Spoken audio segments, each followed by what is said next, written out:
سورہ بقرہ کی آیت نمبر 246 میں جب یہ لوگ نبی کے پاس جاتے ہیں تو یہ کہتے ہیں کہ آپ ہمارے لیے بادشاہ مقرر کریں، ہم اللہ تعالیٰ کی راہ میں لڑنا چاہتے ہیں۔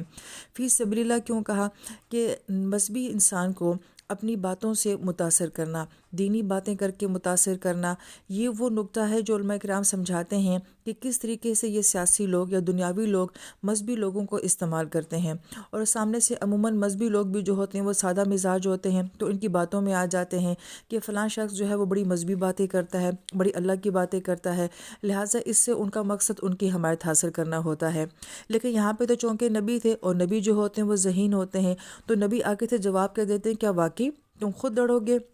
بلکہ ایسا نہیں ہے، تم دوسروں کو لڑاؤ گے، کیونکہ جب ان لوگوں کو اقتدار مل جاتا ہے، بادشاہت مل جاتی ہے، تو خود تو یہ پیچھے ہو جاتے ہیں اور عوام الناس کو آپس میں لڑانا شروع کر دیتے ہیں۔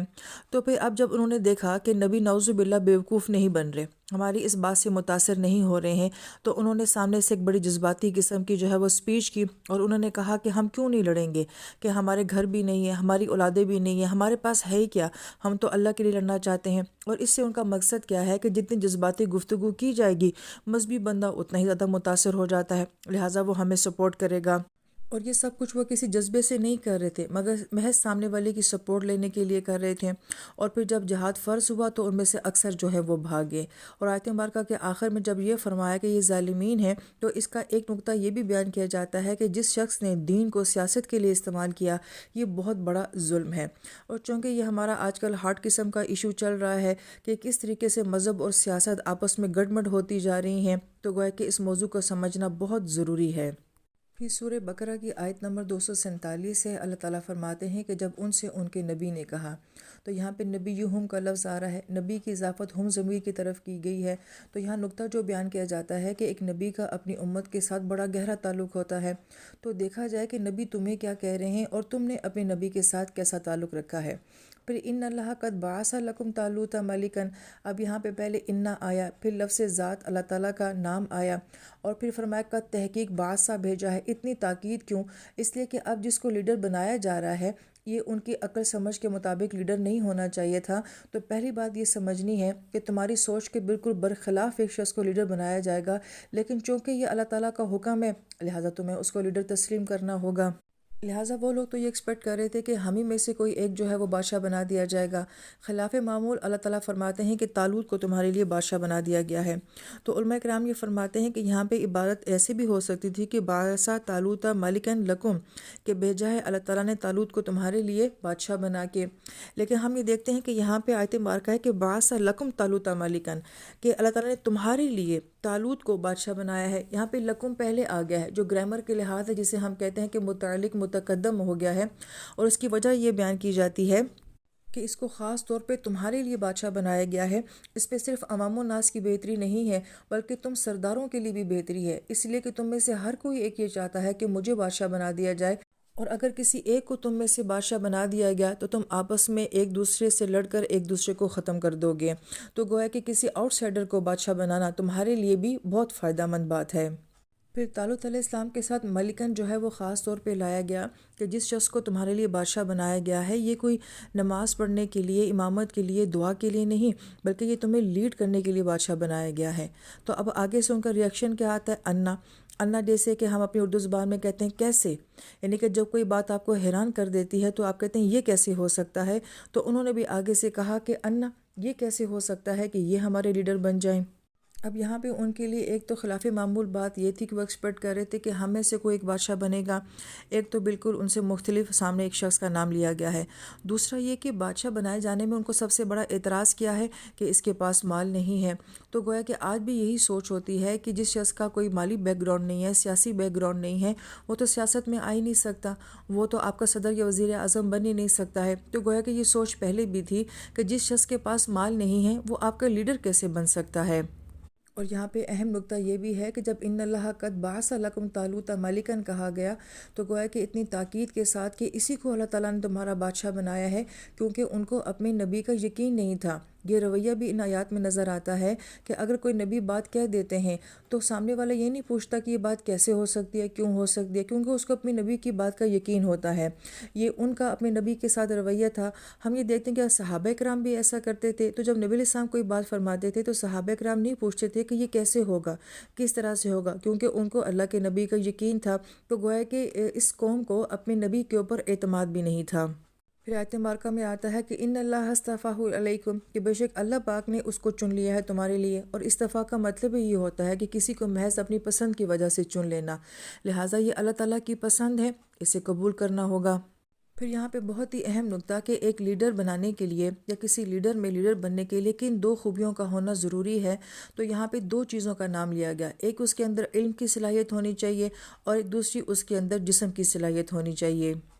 اب یہاں پہ تو آیت مبارکہ میں یہ ہے کہ بادشاہ کیوں مقرر کیا جا رہا ہے کہ سامنے جنگ لڑنی ہے، لہٰذا اس کے لیے ایک ایسا لیڈر ہونا ضروری ہے کہ جس کے پاس جنگی مہارت بھی ہو، جس کے پاس ٹیکنالوجی بھی ہو، جس کے پاس کوئی اسٹریٹجی یعنی کہ لائحہ عمل بھی ہو، جو اکانومی کو بھی جانتا ہو، جو دشمن کے رازوں سے واقف بھی ہو، جس کو ہتھیاروں کا استعمال اور اس کی نوعیت کے بارے میں بھی واقفیت ہو، تو میدان جنگ کی مہارت رکھنے والا ہو، وہ وسائل کا استعمال بھی جانتا ہو، وہ جانتا ہو کہ جنگ کتنی لمبی کی جا سکتی ہے، کیسے ہو سکتی ہے،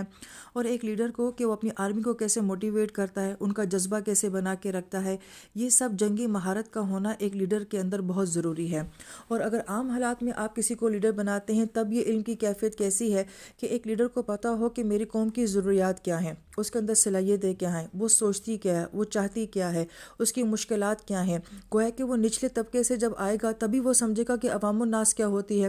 ہمارے ہاں تو ایسا ہوتا ہے کہ ایلیٹ کلاس لیڈر بنتی ہے تو وہ تو نہیں جانتے کہ عام انسان کیا سوچتا ہے، کیا چاہتا ہے۔ تو گویا کہ کسی انسان کے اندر جب یہ علم ہو کہ اس کی قوم چاہتی کیا ہے اور اس کے اندر قابلیت اور صلاحیت ہو تو پھر وہ شخص لیڈر بننے کے قابل ہے۔ اور دوسری بڑی اہم بات کہ جسم کا نام لیا، یعنی کہ اس کے اندر فٹنس کا ہونا بہت ضروری ہے کہ آپ کا لیڈر ایسا ہو کہ جو دیکھنے میں ہیرو لگتا ہو اور اس کو دیکھ کے بندہ کہے کہ میں نے بھی ایسا بننا ہے، میرے اندر بھی ایسی فٹنس ہونی چاہیے، میرے اندر بھی ایسی پرسنالٹی ہونی چاہیے۔ ہم اپنے بچوں کو یہ کہہ سکیں کہ تم نے فلاں شخص کی طرح جو ہے وہ لیڈر بننا ہے۔ تو گویا ہے کہ جسمانی فٹنس کا ہونا، جسمانی شخصیت کا ہونا، یہ بھی بہت ضروری ہوتا ہے ایک لیڈر کے لیے۔ پھر آیت مبارکہ میں بہت غور طلب لفظ یہ ہے کہ وَزَادَهُ بَسْطَةً فِي الْعِلْمِ فرمایا۔ ایک تو یہ کہ اللہ پاک نے ان کو چن لیا ہے، ظاہری بات ہے جس کو اللہ تعالیٰ نے چن لیا ہے وہ کوئی بہت بہترین اور بہت اعلیٰ انسان ہوں گے، لیکن اس کے بعد مزید فرمایا کہ ہم نے زیادہ کر دیا۔ تو پہلی بات تو جو بہت خوبصورت ہے کہ جس کو اللہ تعالیٰ نے زیادہ کیا ہو، یعنی کہ ان کے اندر جو بھی صلاحیت، جو بھی کوالٹی تھی، اس کو جب اللہ نے بڑھایا ہوگا تو وہ کتنا خوبصورت بڑھایا ہوا ہوگا۔ لیکن یہاں پہ ایک اور بہت اہم نکتہ یہ ہے، علماء کرام فرماتے ہیں کہ زیادہ ہو سے یہ پتہ چلتا ہے کہ کسی انسان کے اندر کوئی صلاحیت ہوتی ہے، قابلیت ہوتی ہے، تو اللہ تعالیٰ اس کی صلاحیت اور قابلیت کو بڑھا دیتے ہیں۔ آپ اس کی مثال صحابہ کرام سے بھی دیکھ سکتے ہیں کہ ان کی قابلیتیں، صلاحیتیں اسلام لانے سے پہلے کیسی تھیں اور اسلام لانے کے بعد ان کی شخصیتیں کس قدر تبدیل ہو گئیں اور وہ کیا سے کیا بن گئے۔ اسی طریقے سے ہم یہ دیکھیں جب کسی انسان کی زندگی میں تبدیلی آتی ہے اور خاص طور پہ وہ تبدیلی اللہ کے تعلق کے ساتھ ہو تو بہت عام سا انسان بہت خاص بن جاتا ہے، اور وہی انسان جو کہ پہلے کچھ نہیں ہوتا بعد میں وہ بہت کچھ لگنے شروع ہو جاتا ہے۔ اس کا مطلب یہ ہے کہ اللہ تعالیٰ انسان کی صلاحیتوں کو بڑھاتے رہتے ہیں۔ اس پر مزید بسطتاً کا لفظ استعمال فرمایا۔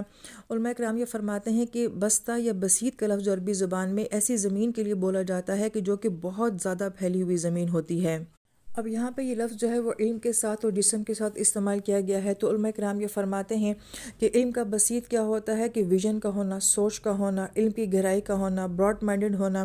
دور تک کسی چیز کو سوچنا، فیصلہ کرنے کی صلاحیت کا ہونا، علم کا بہت اعلیٰ معیار ہونا۔ تو گویا کہ یہ ساری خصوصیات جو کہ علم کے ساتھ ہوتی ہیں اس میں بسیط کا عمل ہوتا ہے۔ اسی طریقے سے جسم میں بسیط کیا ہوتا ہے، کسی جسم کا مضبوط ہو جانا، فلیکسیبل ہو جانا، صحت کا ہو جانا۔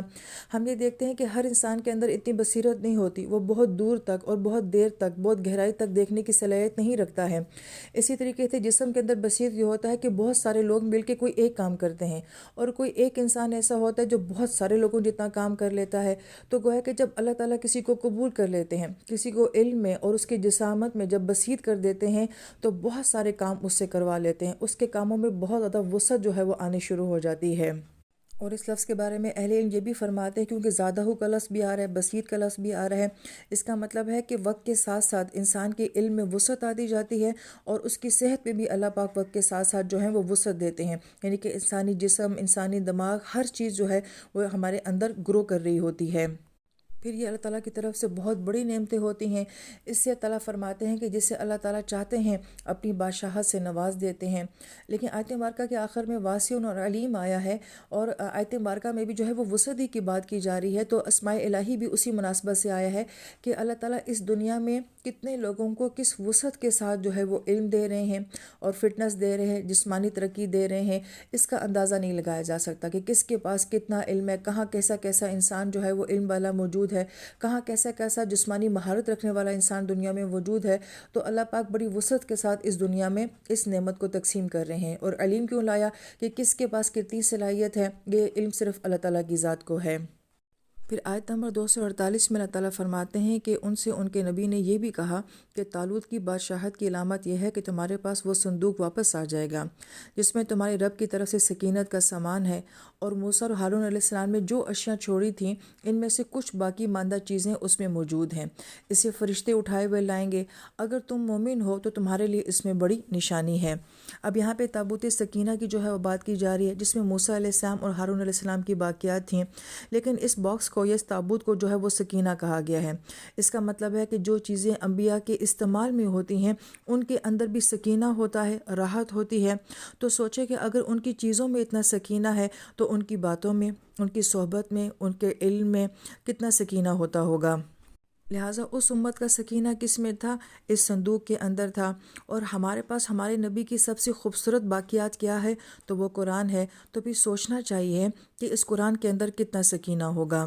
اور اس نقطے کو بارہا مرتبہ دہرایا جاتا ہے کہ قرآن نبی علیہ السلام کے قلب مبارک پہ نازل ہوا، آپ کی مبارک زبان سے ادا ہوا، پھر وہ ہم تک پہنچا ہے۔ تو گویا کہ جو قرآن نبی کے سینے سے ہو کے، مبارک زبان سے ہو کے، آپ علیہ السلام کی مبارک آواز سے ہو کے پھر یہ الفاظ جو ہیں یہ کاغذ پر آئے ہیں، تو سوچے کہ ان کا راستہ کیا ہے، ان کو لانے والا کون، ان کو بھیجنے والا کون، کس کے اوپر نازل ہو رہے ہیں۔ تو اس قرآن کے اندر کتنا سکینہ ہے، کتنی برکتیں ہیں، یہ کہاں کہاں سے ہو کے آیا ہے۔ کیونکہ موسیٰ علیہ السلام نے اپنے عصا کو استعمال فرمایا ہوگا، اپنے کرتہ مبارک کو استعمال فرمایا ہوگا، تو وہ آپ کے جسم اور آپ کے وجود کا حصہ تھا، لیکن قرآن تو نبی علیہ السلام کے دل سے ہو کر آیا، آپ کی مبارک زبان سے ہو کر آیا ہے۔ تو اس کا تعلق آپ کی ذات کے ساتھ کتنا گہرا ہے، تو اندازہ لگایا جا سکتا ہے کہ اس کا سکینہ کتنا خوبصورت اور کتنا گہرا ہوگا۔